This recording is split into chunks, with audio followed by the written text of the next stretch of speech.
Hi, I'm Mark. I'm Cassandra. And we're from Denver, Colorado. You know, it's our anniversary, but we really came down this week so we could catch the 4 Tridents matches in the CPL.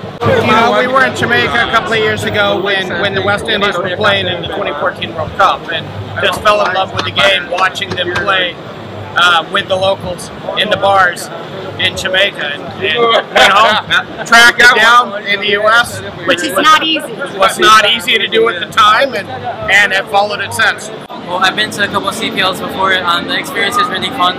The atmosphere is electric, and it's good cricket all around. So, you come expecting to see all the big stars, performing in their hometown, and it's really fun.